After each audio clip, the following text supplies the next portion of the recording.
All right. Hopefully we got a good connection tonight and this works for everybody. I'm sure everybody had a good weekend. Hopefully everybody wasn't trapped inside. We've got CB, Good Times, Christian, Nathan, Dakine, Shebanjamin, Jimmy Fishing, Let's Go, Amigo Fishing, Trinmon, what's up, buddy? Kingfish, Love Titan. So this is the Chronicles. I'm Cameron Kirkconnell. This is I think our third week of doing this, and judging by the number of people that have already chimed in, you guys are enjoying it, and hopefully it's giving everyone a little bit of a release from everything that's been going on with being trapped and not being able to work and all these frustrations. We've got our kids at home, so making the transition to teaching our kids has been a challenge, and I hope that teachers around the world, their yearly pay goes up next year, because they definitely deserve it. This week we've got a lot going on, and next week actually we have completely booked out as well. So we've got a big 2 weeks coming up, and part of what we're trying to do here is to give back to you guys as well. I know you guys love watching everything, but everybody loves free gear, and in each of the podcasts each night at 9 o'clock, we're going to start giving away gear, but also we're going to start talking more about the gear for different areas of the world and different techniques and stuff. So I want you guys to be able to take more away from it than obviously just the entertainment of hearing some couple people BS about spearfishing. Tonight we have Kylie from Hawaii, who again is one of the most badass spearfishermen in the world.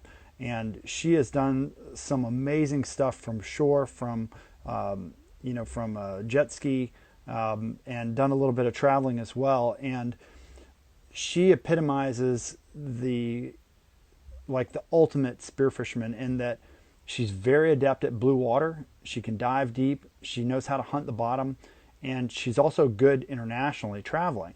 On top of that, when she does compete, she usually whips everybody else's ass too. So she's actually a really good competitor. And we're going to talk about a lot of that with her. One of the things personally I'm most interested in talking about, which is kind of mind-boggling, is how much time they spend in Hawaii diving from shore, because that's one of the major challenges there is lack of boat ramps, the remoteness of it, and then getting in and out of the water. Sometimes they have to climb down these cliffs to get there. And when they're shooting wahoos and yellowfins and stuff like that, that's a lot of stuff to carry up. So all the more reason why this is a badass woman. She will be giving away a Aimrite slip tip tonight, which will be an awesome prize, and we really appreciate that. So she'll probably give that away right at the end, probably around 9:50. But during the middle of the podcast today, I put up on my Instagram today all the other different prizes that Neptonics.com has donated for this week, and we really thank them. Neptonics is a spearfishing company that started there in Tampa, and they do all kinds of gear across the board. So we send a lot of our clients to them when we're outfitting for blue water, because the guys that own it are dialed in, and they know the right gear. And I can tell them, just ask Jerry for the dogtooth setup that I use, and they'll give them the complete set of gear and have it all set up, and then we can tweak things. So let's see if Kylie's on here, and we'll try to get her on soon. If you're on here yet, Kylie, chime in and we'll get you on there live. And again, if you guys have any questions as we're going through this stuff, just chime in, put it on here, and we'll try to answer your questions and get after it. All right, so that should be her. So Kylie, if you're on there, get after it. Carrie Christian down in the islands. What do we have to do to win? I put it on the Instagram multiple times today. You got to follow Kylie. You got to follow Neptonics. You got to follow me, and stay tuned. Offer some good info, and we're gonna have a little contest or something here later on. I've got a question for her, which I'm gonna see if you guys can answer first, as to what Kylie's bucket list fish is.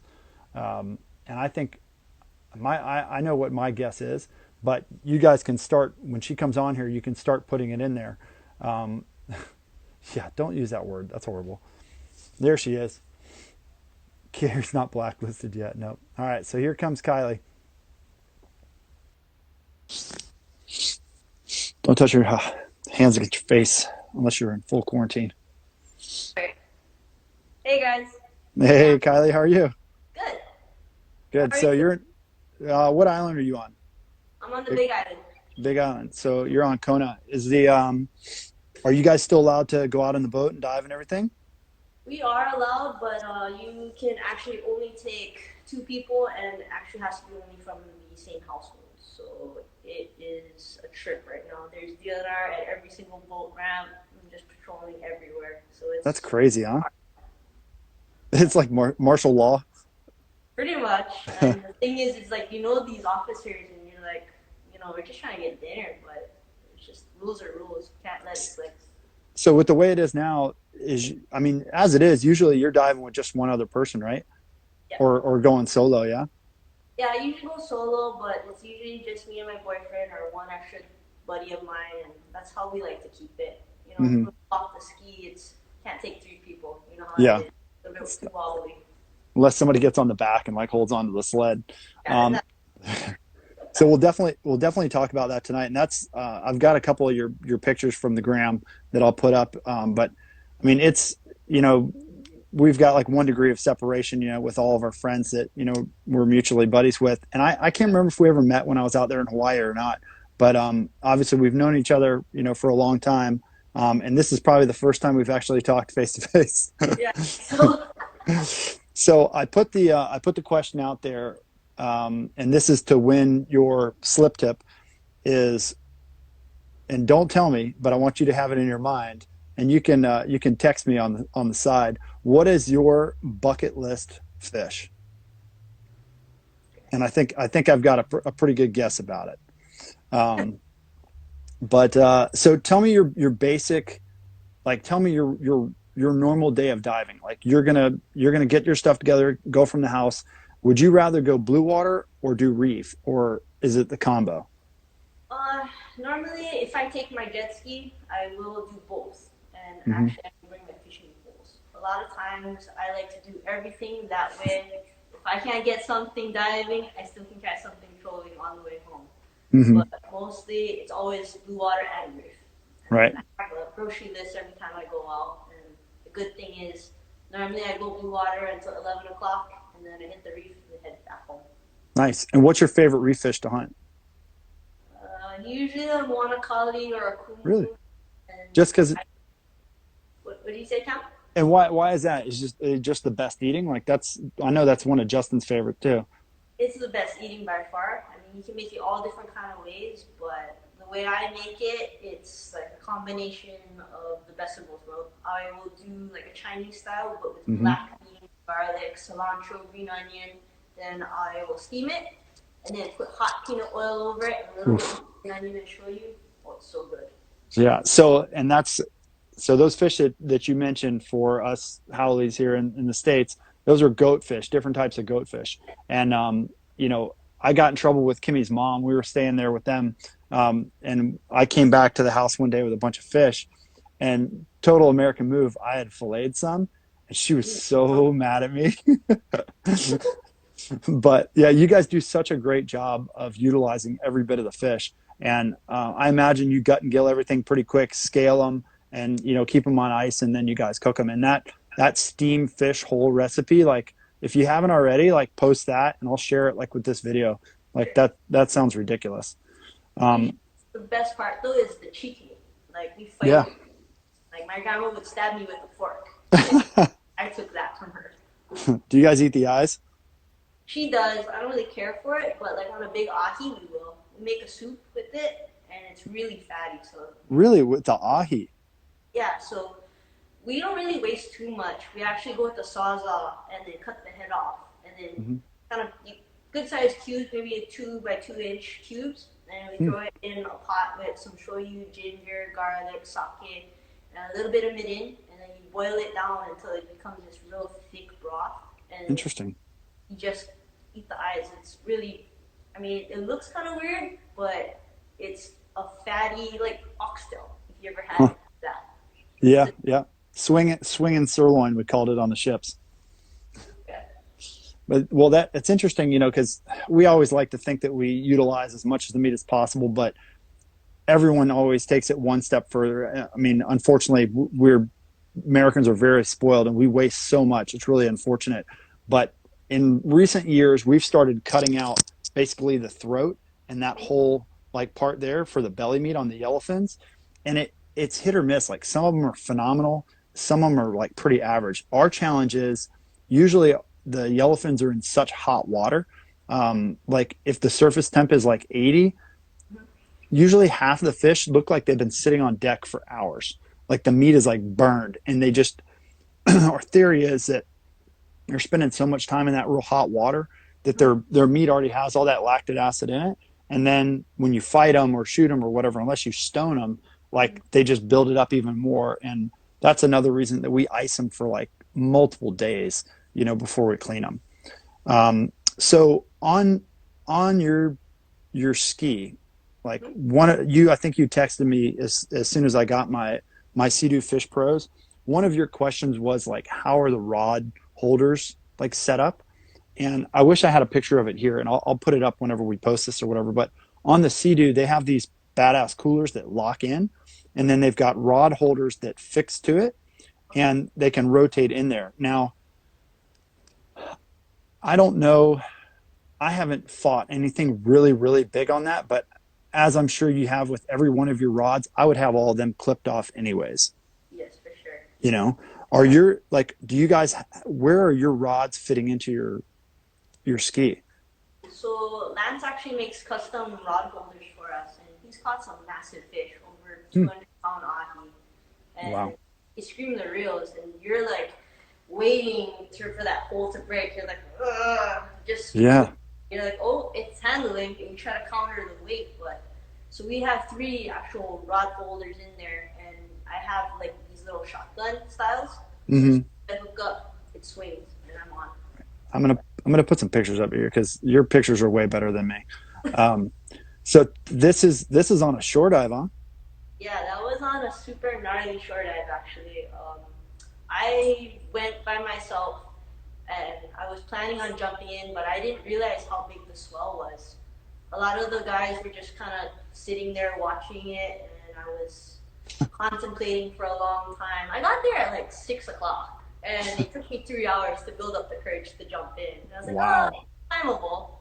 So I jumped in, and that specific dive, I saw everything. I saw oros, mahis, ahis, marlin. And the thing about it was, I saw those oros come in, and I did not want to shoot them, thinking, well, now I have to swim in with an ono, Right. and I get smashed against the rocks. Not really worth it. Hmm. So I just let those pass. I let the mahis pass, and that ahi was just cruising. I was like, well, I guess that's the one. I threw Wow. a couple pieces of chum, and it came up. I waited for it actually to come a little higher, kept throwing a little bit more, got it a little bit braver, and I dropped on it, picked my one piece of chum, aimed at it, didn't want to move anymore, and I just stoned it, luckily. Oh my gosh. And then the hardest part of all, trying to get in. It's Yeah. like, So it's like this there, isn't it? Isn't it like those big boulders? yeah, it's like this, and it's a big drop over there. Oh So God. sets are kind of hard to time because and they're real inconsistent a lot of times. A lot of times Hmm. it's a southwest swell, west, northwest, and that's 3 different swells that hit all different times. And you're just sitting there trying to wait, and you get sucked out, which is the most tiring part for me. I'm just Just trying to getting pushed stay back and out, forth, back and forth. and you almost can't make it in time to not get smashed. Jeez. So, and that's one of my questions too. I was talking to, I think Justin the other day, talking about diving now near Hana, and I got absolutely pounded coming back in. And you guys are doing this all the time. So, how in the world do you keep from losing your gear? I mean, do you guys use, like, I had thought that day I would have been much better off had I had a float line and buoy. So I could have left my stuff way out and Mhm. just gone in with my line. But I mean, I was afraid of my gun, like as Yeah. much as anything else. So how do you manage that without losing all your stuff and just having a big yard sale every time? So a lot of times I try and get the fish in first. I will anchor my gun to like a rope tether or something, and then swim the fish in first, and then deal with my gear because that actually is the hardest part for me. Mm-hmm. Um, I will coil it up really really tight, keep it on top of me, and like use it as a paddleboard and swim in with my buoy, my float, and my gun under tucked under my arm, staying really small. And as Mm-hmm. soon as I get close enough, I take my fins off and I just try and jump up on the rocks and run up as quickly as I can. Jeez. But the main thing is you take your fins off. Don't be trying to take your fins off as soon as you sit down. You know, I see a bunch of kooks all the time. They sit down, taking their fins off, and then they get No. smacked. And So there's a you big take, over there. so you take them off before you get there. Yeah, that's the easiest. Smart. I think that's what I did that time too. And even still, I couldn't hold on to them. You know, do you put your mask like down around your neck, or you leave it on your face and just I put it on my charge? face, but unless I feel like an undertow, then I'll just hold my face, just because I don't want to like bust my lip up or anything. And I don't want Man, to. jeez, yeah, that's sketchy. I mean, and I'm tall too, so it's like such a pain in the butt. I think that the long strides would help, but I think being smaller would like help. Your lower center of gravity. Pretty much have to have like be like a goat on the rocks. We have Yeah. lava, so it's not like it's easy to walk on or anything. It's sharp. There's Hmm. different terrain. You have to hop on like certain rocks specifically just to get above the sea level. Wow. Fun though. Um, so all these Onos, this I'm sure you've had dozens and dozens of days like this because I feel like every time I look at your pictures, you've got Wahoo up that you shot. Did you shoot these on a shore dive or That one was a ski. That one was nice? So a good day. that was an epic day. Oh my gosh! So on your ski, let's see if I can. I wish I could move myself here. Um, how on this one you have a sled on the back, and I think that's kind of the norm because this is like one of the older skis that is not necessarily set up like the ones that I've got now. Mm-hmm. So when I first got mine, I didn't realize that it was going to have so much space in the back. The platform in the back of mine is probably almost the size of your entire sled, Oh and the wow. cooler goes on top of that if you need it. So depending on what I'm doing, I'll either put it all the way in the back or right on the edge. And in the gunnel, like where you can see the water is there, like where your feet would go, I lay all my gear in there, and then I put my weight belt over it, like just over the guns and stuff. Sorry, and I'll like not zip ties, but those cable ties that you can Yep. redo all the time. I Yep. tie those around the guns and tie them off to the back of the ski, kind of like where your rod holders are. Okay. Um, the front part of the FishPros is huge. Like when you open that thing up, it's freaking cavernous, and I can put all my gear in there with like I'll put all my gear in there, my cast net, my foul weather gear, like my life jacket, like all my dry stuff, and I can even put my fins in there because I'll bend my fins. I don't care. But just the amount of space on these new ones is the big game changer because like you guys have had to kind of figure it out like to get these rigged up, I guess. Yeah, we just kind of had to do, I mean, trial and error. But I mean, we have the sleds, and I usually tuck my gun in those little. I guess HSA has these custom tubings that go around for Mm-hmm. to grab onto, but they're too big, so I took them all off and actually got smaller ones so I could slide my gun in there without worrying for it falling out or anything. So when you're diving, do you anchor most of the time or do you tow the ski? I swim with my seagull a lot. I just kind of put a parachute just in case I do have to let go. So Um, like a sea anchor. yeah, So you put a and sea anchor on it. Like how long of a rope? a short piece, like maybe 2 feet. That way it doesn't get sucked up in the prop. That's Smart. another. Okay. I twice I sucked up a bungee and one random piece of rope, and I was scared because I it was bet. 30 knot winds, and I was going straight out to sea, and there was no boats around. and Mm. cutting away at my bungee, and it was not going. It was maybe 30 feet of it went inside, and Holy cow. I can't cut this enough. And I ended up waving down a boat, and it took me over an hour to cut off all the bungee. So there Oh was my no way gosh. I ever gotten it out. And that, obviously that's inevitable. Like we had a bungee run over the other day, and it was around a big like sport fish. So the shaft is like this big around, so it was easier to work with. But on a ski, that's a pain in the butt. So that leads to the next thing, like safety wise, what do you carry on that ski for the oh shit, Well, for me, I cut actually one of the great socks so I could stick my hand in there. That oh shit moment for me made me realize it is almost impossible to even go with a long serrated knife and cut all of that off. Mm-hmm. So just me being able to stick my hands in it, I have small hands, so that's why I did it also. I can Mm-hmm. go with my Victorinox serrated knife and then cut and then just pull, pull, pull, pull. But yeah, just that one, especially that one day, that was too sketchy for me because I was out of self service also. So Jeez, that's not a bad idea to keep a big serrated blade on there for that. And I mean, it's inevitable. It's going to happen, you know. Um, so what about? Do you have like a VHF you keep on there and all that? I do, but for some reason there is a few spots on our island that don't catch. It's because you guys have such big mountains and volcanoes and everything. It blocks, I imagine.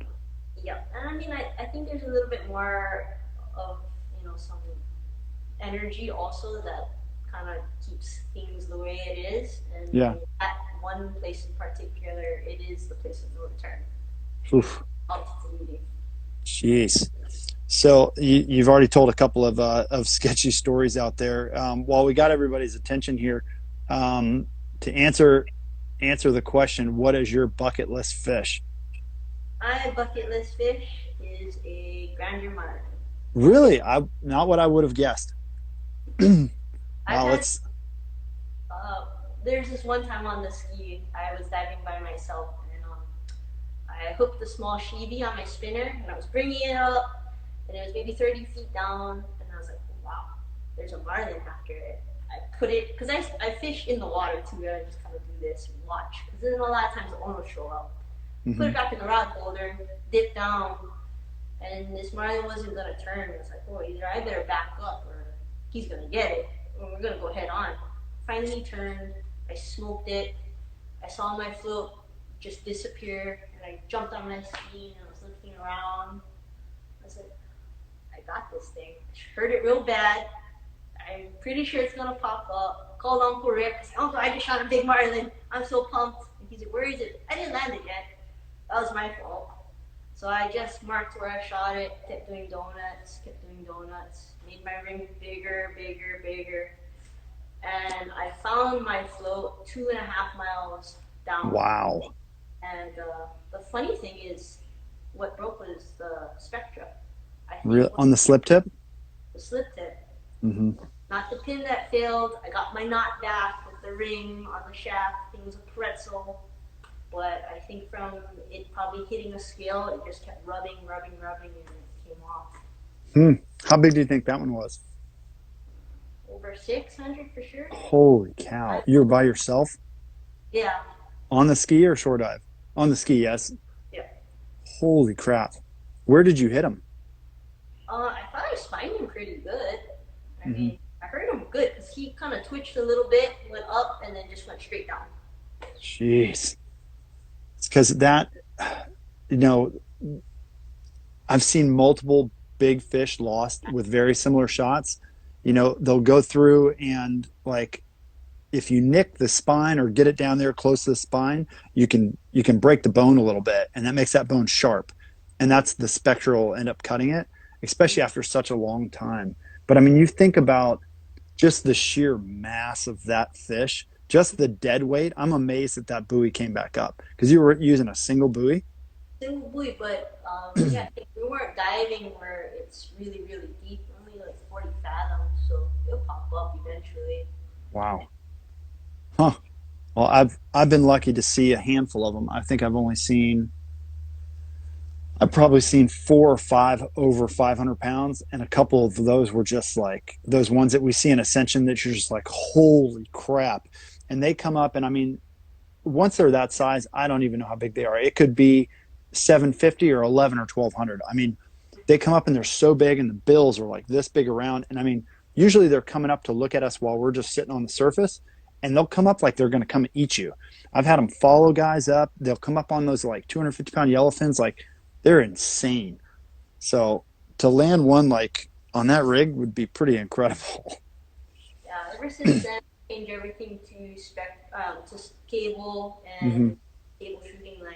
But I mean, the thing about shooting Agis with the cable, it's a little bit sketchy.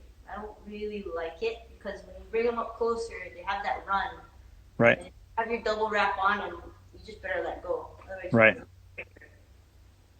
Well, the person who won the first slip tip tonight is Julianne Gills. She guessed Marlin. She's the first one, and I'll double check that she's following you and she's following me, and we'll make it happen. So congrats, Julianne. yep. Um, what's that? Yeah. So we'll give away another one towards the end of the talk tonight too. Now you've you've got aim right now, yeah. Yep. Aimrite USA, it's all mine. So yeah. So what is your kind of go-to gun for diving? For blue water and like off the ski, it would be this thing. Well, it's taller than me, but I mean, How, um, if you don't mind me asking, how tall are you? 5'2". 5'2". I wish I could be your height for every fish picture. I'm 6'3", so I've got to get something like ridiculous to make it look halfway decent. Well, it's I mean, honestly, I don't extend the pose either, but it's the greatest feeling, when you land something that's like good size. Hmm. And you like size it up to me. I was like, oh wow, this thing took me for a ride. But yeah, this 155 is what I usually use off of the ski. Wow. So here now, this is a kind of gearing up question and answer thing. So I get so many people like, what is the gun that I need? I say, you get whatever gun is the right one for the fish that are near you. Anyone can cock any gun. You just have to have the band set up. Like you're, if you can step back and show us how you would load that one. And I've a pretty good idea how you would do it. And I'll try to. Alright, so it's like, let me turn this a little bit more. Yeah, let's see the whole house here. So that's our bar over there, and Lance likes to dance around a little bit. But this is not our forever home. We're gonna actually move in to our new home in probably a week or so. Nice. But so yeah, this is 5/8 bands, 32, 34, 36, Mm-hmm. 155. So you got different sizes for the first, second, and third bands. Sorry, what did you say, Cameron? You have different sizes for the first, second, and third bands, right? Yeah, I always stagger it because of how the notches are, and I don't want to really get confused with them. And Mm-hmm. it's an easier release for me when I pull the trigger. I don't really like hot bands, but this is what it comes with standard anyway. Mm-hmm. And I like this Spectra from Samsung. It's a little bit easier on my hands, especially if I forget my gloves. I don't like that tiny stuff. But normally this is how I do it. So I grab the first band, grab the butt, actually use my knee, and then bring it to my chest, and then I load it. Wow. Does your shaft do you ever do it with a rest tab on it?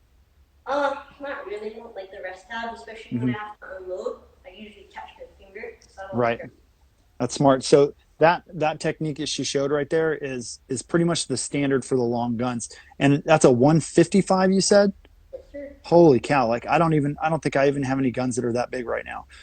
Especially a Euro gun, because that's with a really long Euro gun, it's very difficult to track stuff. So the technique for shooting it is kind of like I tell people it's more instinctual than anything else. You're extending and shooting, because if you try to have that gun completely extended already and track stuff, it's just too much out in front of you. You can't move it. So you've got to keep it up under you, and I'm sure you've got it like way the heck back, probably not even the handle in your hand, and then you inch it forward, grab the handle, and extend kind of Yeah. where they're going to go. So Um, normally how I actually do it is Usually when I swim around, I'll keep it tucked underneath my armpit like this, and I'll just swim around for a while. Hmm. And as soon as I'm ready to shoot, I just grab the center, grab the back, and then figure out where that fish is gonna be. Lead Right. it, bit, then I extend out. Right. And And it's the same go thing ahead. how I pistol. Yep.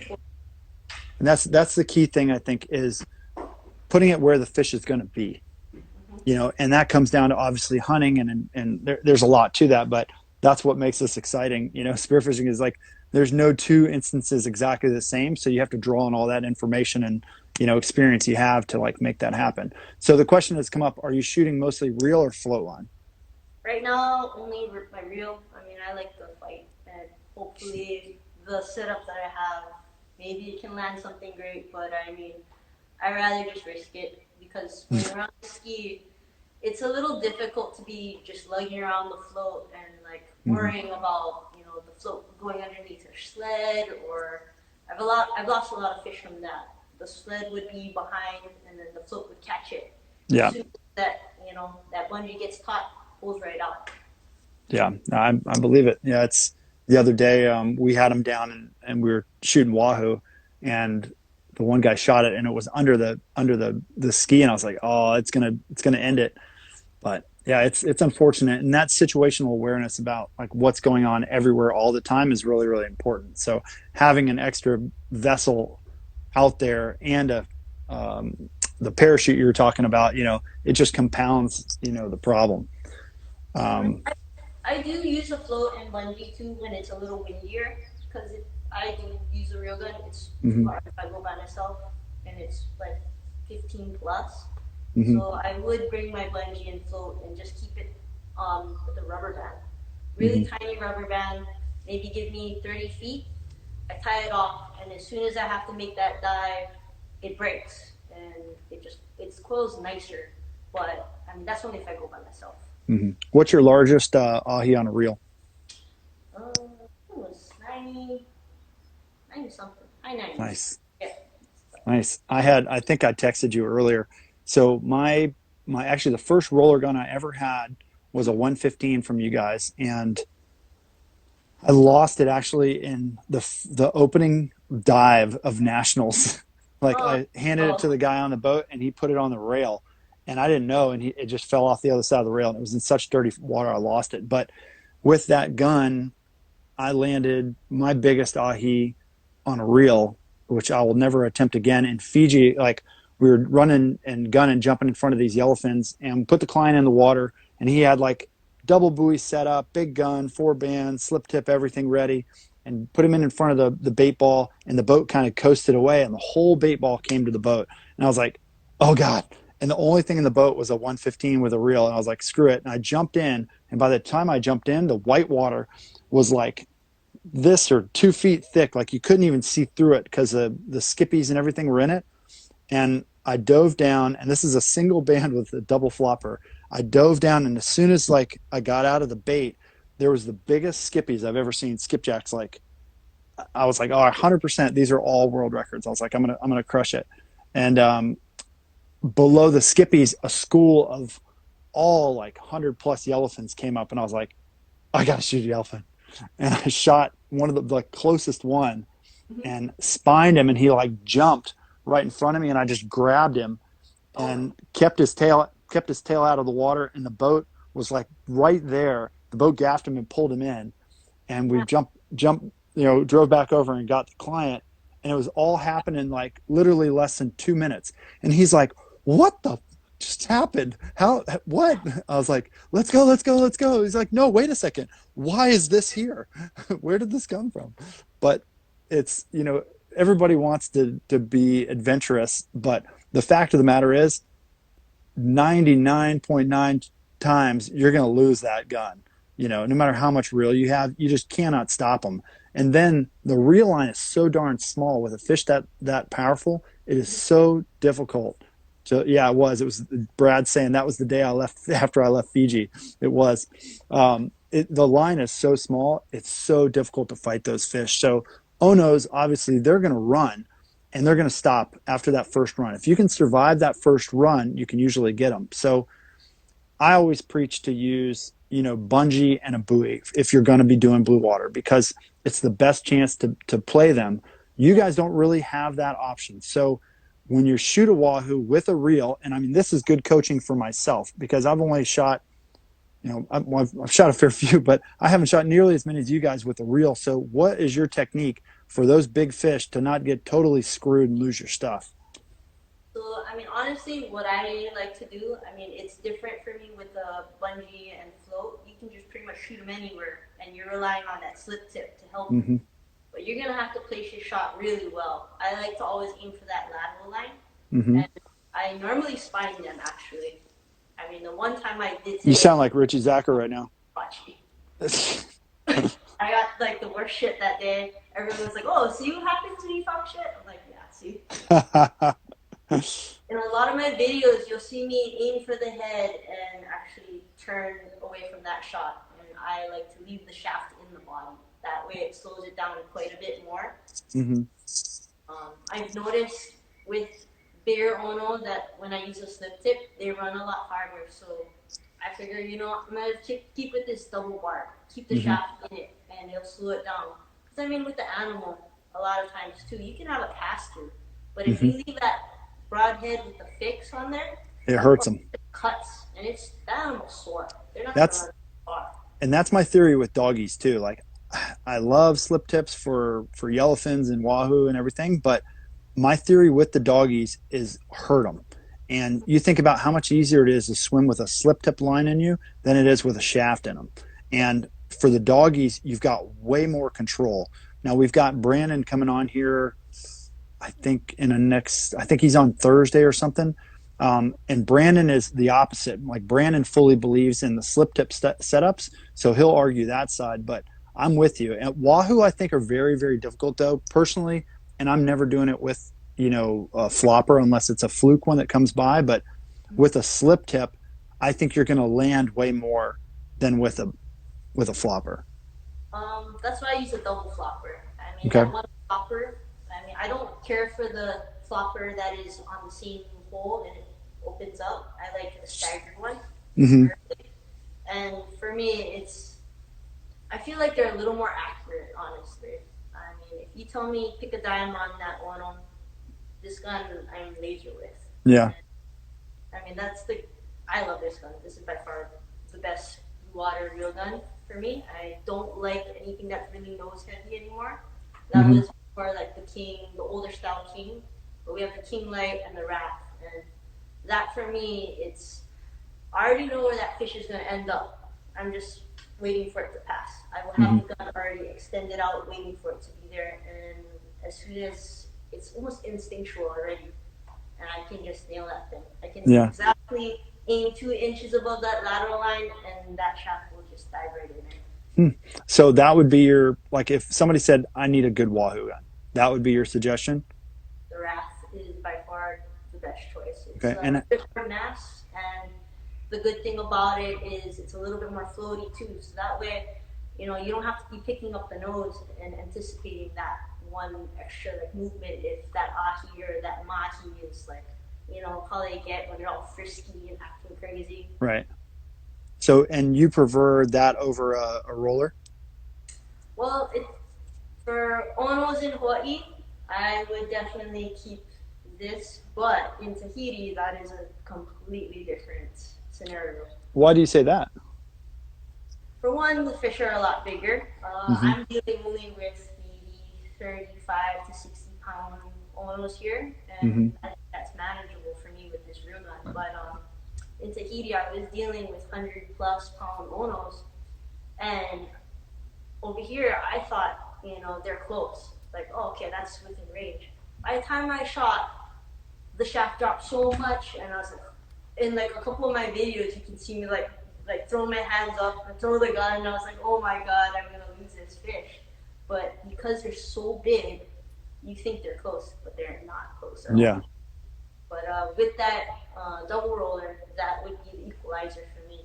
I mean, it's a lot flatter shooting, and I could shoot a 9 mil shaft versus an 8 mil. Right. Definitely put a on those fish. Interesting. Yeah, I was wary of the rollers for many, many years, but I've got a bunch of them now from all kinds of different companies, and we've designed a couple too. Probably took it out of here actually. But there's I've started to like the rollers more and more. It's definitely a totally different technique for loading them. You got to be on your A game, to load them. So it's not the easiest. It's not for everybody. One of our buddies, Graham, had one on a trip. He had a 90 centimeter of yours actually, and we were diving on a edge it was only like 90 foot deep, and I dove down and all the bait spooked, and a whole wall of yellowfins came by. And I'd already shot one that day, so I went and I gave my bigger gun to my buddy, and I was like, "Go down there, they're there." Da, da, da. And he had that 90 centimeter, and I dove down again, and I had a reel on it, and sure enough, they all came right up to me again, and I was like, "He's gonna kill me for this." And if he's watching right now, he'll probably curse me out. But they swam by, and I smashed one with just a single flopper 90 centimeter, and I landed like he's probably about the size of that one you got in this picture here. But I think any of those yellowfins with a reel gun is pretty fun, pretty wild. Not recommended. No, definitely not. But probably fun if you can land it. Or hand off to your bungee. Mm-hmm. So the question came up every time I go into yellowfin school. Sharks come around. How do you handle that? Hopefully, you have a dive partner who is brave enough to get between that. Or, I mean, a lot of times for me, I just start forcing it. I don't care if I land the fish or not. I try my slip tip and jack back. A lot of times, I'll just jump on top of my float, use that extra buoy that I have for a bumper, and just force it up as fast as I can, clip off, grab it, clip off, and just do it like that. I've lost a lot of big ahis that way from shore dive because of the sharks. One, my partner shot a Ono and wanted to swim in, put it on ice, and I was like, "Oh, I'll just cruise out here for a while, wait for you." And this big ahi showed up. The sharks are being super pesky, but I was like, "Nah, I'll risk it." That may be one of the humblest, coolest things that anyone's ever said. Is I've lost a lot of other big ahi on shore dives. Jesus, the fact that like getting one is. I can go on and on. I mean, 2 years ago I had this curse. Every week I lost one. I lost a whole set of gear, float, bungee, slip tip shaft. I lost a lot of shafts and slip tips to the sharks, or just some they just pulled out. I don't know how. Probably just fighting them too long. So when to go back to how to fight them with the reel. So when you shoot, you obviously shoot them good. Hopefully, that's the ideal thing. But if you don't hit them perfect, they're going to run on a reel. So use your hand as the drag. Do you use the drag on the reel? Like once they stop, do you get in front of the gun and pull your way up the line? How is the whole fight process? So as soon as I shoot that fish, I am booking it to the surface. I clip up to my ski or my bumper float, and then I just hold my hand against the barrel, and that's my drag. I don't like to touch the reel because a lot of times what happens is you can clip your hand on there, or it can get stuck in between. I've seen a few guys break their finger while they're trying to slow down the fish, and they broke it in half, and I was like, oh. Oh gosh, yeah, that's gnarly. But yeah, it's safer to just grab it right here, and that's your drag, and let it slide through, and that way you kind of stay clear of the reel.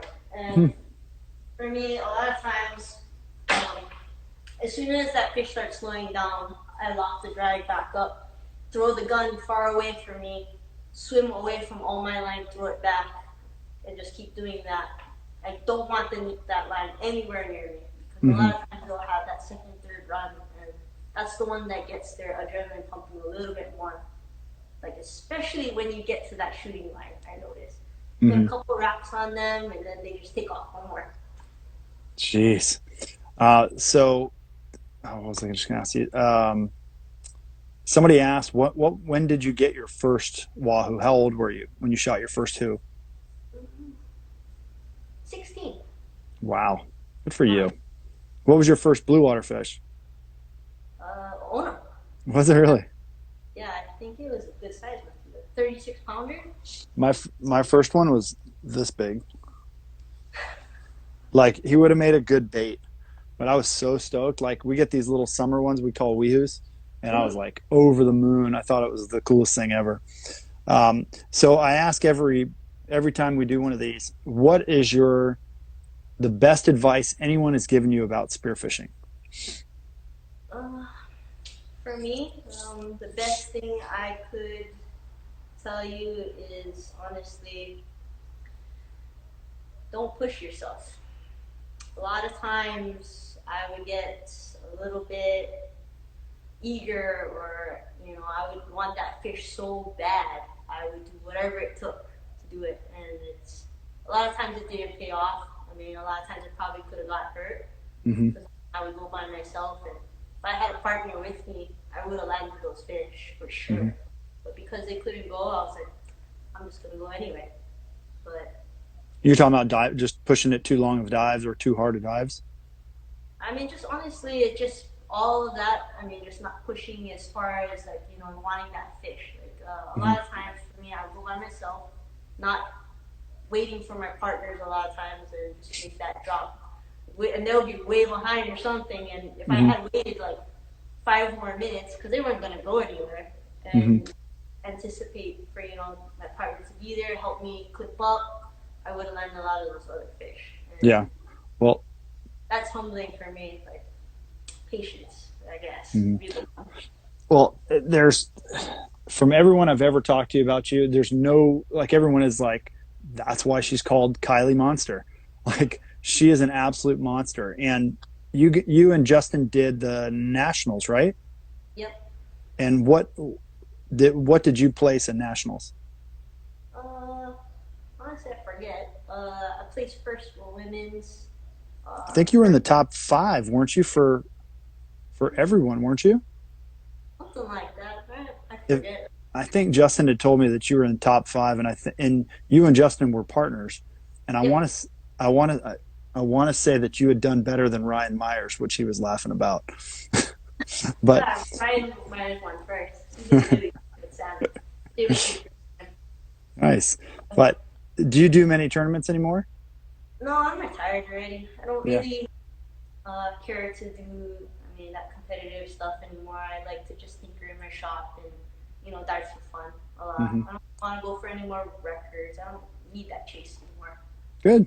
Yeah, I think it all comes full circle, like you start enjoying giving back, and that's how I think Rick was obviously with, Aimrite. Like, he'd pretty much done everything he liked to do, and he's happy to help give back and being able to like make a good, cool product and get it out there has been a blessing for him. And now he's, you're running Aimrite, so that's pretty awesome. And hopefully from this, you get some messages from people to get set up with the right gear, because most of these companies start with people that are phenomenal, that know diving inside and out and are diving all the time with the most modern stuff.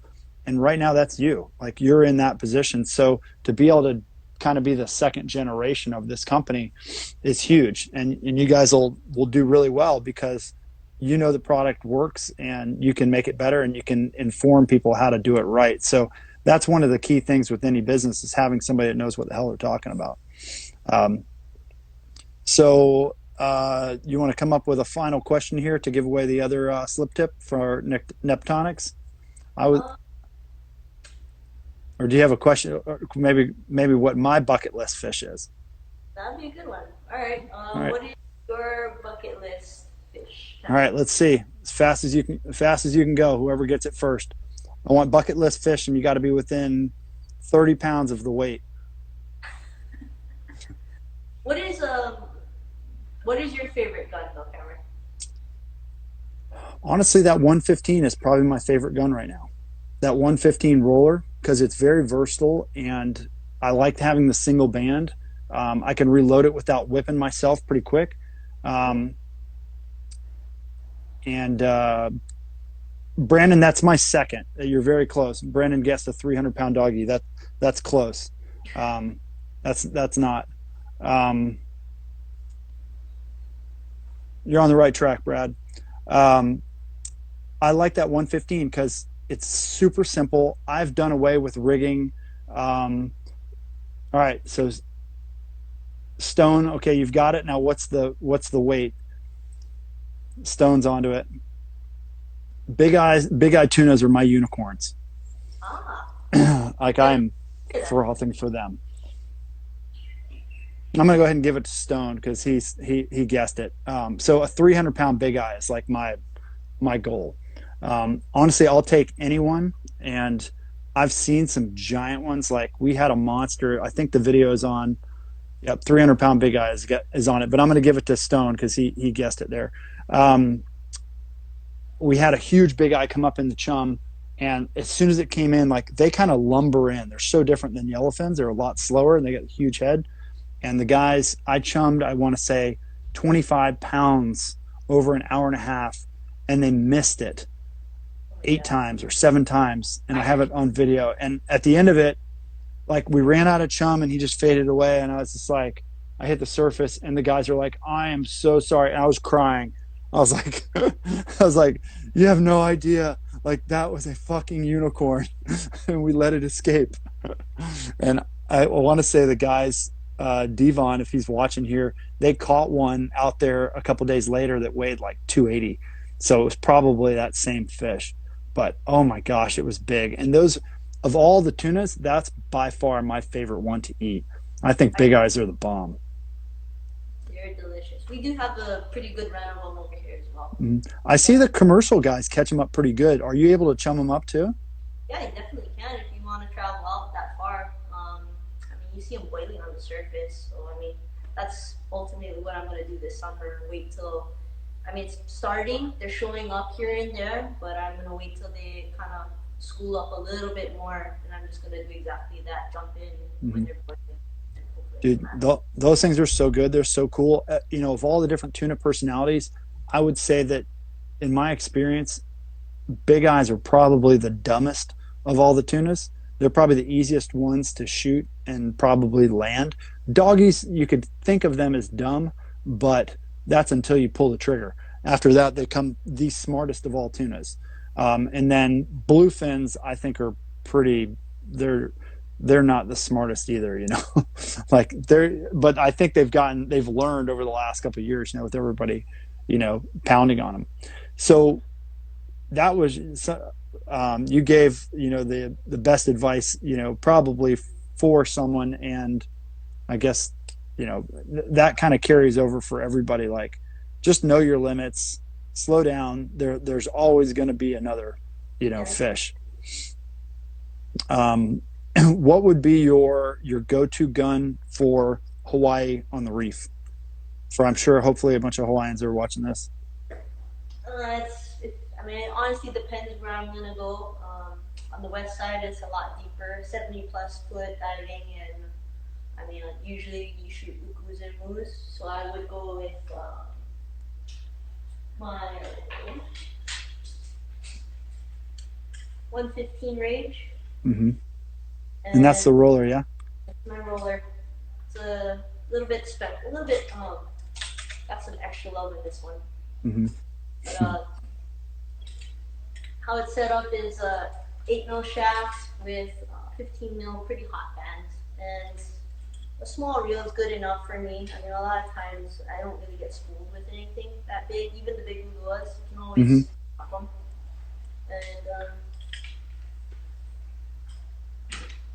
And for the challenge, I can't get enough of this little cute thing. Is that a My 90? little 90 centimeter single band, single rack. Nice. I've landed actually quite a big of, I mean, a big assortment of fish. I've shot Ono sitting on the bottom, dusting with a gun. Really? So tell me about that. You're laying on the bottom for moose and stuff, and a Ono came by on the bottom? Yeah, so Jeez. it's a sandy patch, and I was just dusting like this, and I was like, oh, that's a big barracuda coming in. I was like, oh, this thing's huge, probably like a world record. And I was just sitting there, I was like, that doesn't look like a barracuda. And it started to come into range, and I was like, oh my god, that's an Ono. And there was another one with it. So that little one came in actually in front. And I was like, oh no, no, no, I don't want that one. I want that big one. and he turned, and I actually lunged at it and shot. Luckily, I spiked it, and I got to the surface yelling for my partners, like, oh, come, I got oh no. And like, no one understood what I was talking about. We're all diving the reef. I was like, oh no. And then finally Uncle Rick and Kylie came, and they're like scrambling to load their guns, and then I was like, oh well. That one ended up being 40 pounds. It was good fun. That's I awesome. spiked it, and then just the other one stuck around the whole time. That's awesome. Well, Kylie, we're getting here to the end, but I really appreciate you coming on. You know, you have such a wealth of knowledge, and you're one of the humblest, people out there, and that's awesome. Like I have a lot of respect for what you do, and it's an honor to be able to talk to you finally. And I'll be looking at your videos online, and hopefully I'll be able to get out there next year when all this craziness blows over. And so hopefully it ends soon, definitely.